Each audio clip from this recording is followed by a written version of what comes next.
এপ্রিলের আকাশে যেন একসঙ্গে দুই ঋতুর বাস।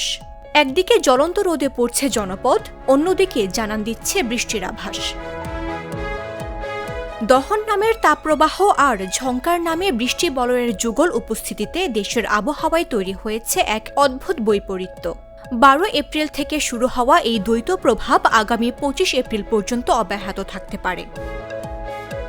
সোমবার রাতে বাংলাদেশ আবহাওয়া পর্যবেক্ষণ দল তাদের ফেসবুক পেজে জানিয়েছে, তাপপ্রবাহ দহন দেশের খুলনা বিভাগের অধিকাংশ এলাকা এবং রাজশাহী, বরিশাল ও ঢাকা বিভাগের বেশ কিছু জেলায় বেশি প্রভাব ফেলবে।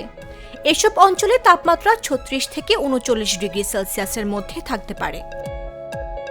বিশেষ করে পূর্বাভাস অনুযায়ী আগামী 14 থেকে 17 এপ্রিলের মধ্যে চুয়াডাঙ্গা, যশোর, মেহেরপুর ও রাজশাহীতে তাপমাত্রা সাময়িকভাবে 40 থেকে 41 ডিগ্রি সেলসিয়াসে পৌঁছাতে পারে, যা তীব্র তাপপ্রবাহের রূপ নিতে পারে। এ সময় বৃষ্টি তুলনামূলক কম হলেও কোথাও কোথাও আকস্মিক বজ্রসহ বৃষ্টি হতে পারে।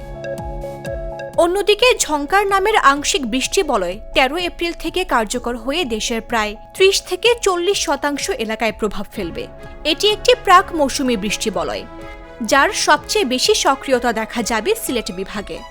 সেখানে সর্বোচ্চ 150 মিলিমিটার পর্যন্ত বৃষ্টিপাত হতে পারে। খুলনা ও বরিশাল বিভাগে এই বলয়ের প্রভাব খুবই সীমিত থাকতে পারে। এ সময় বিক্ষিপ্তভাবে শিলাবৃষ্টি, ঘণ্টায় 60 থেকে 80 কিলোমিটার বেগে কালবৈশাখী ঝড় এবং মাঝারি থেকে তীব্র বজ্রপাতের আশঙ্কা রয়েছে। অধিকাংশ সময় আকাশ আংশিক মেঘমুক্ত থাকলেও রাতের দিকে বা স্বল্প সময়ের জন্য বৃষ্টির প্রবণতা বেশি থাকবে।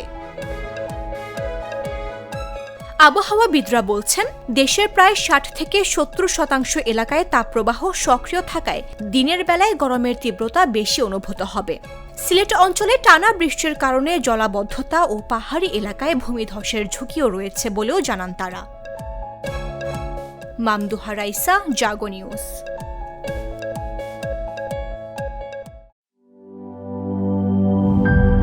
গ্লিটারের টুইন লেমন ও অ্যান্টিব্যাকটেরিয়াল ফর্মুলা বাসনকে চকচকে জীবাণুমুক্ত করে আমাদের দেয় গ্লিটার গ্যারান্টি।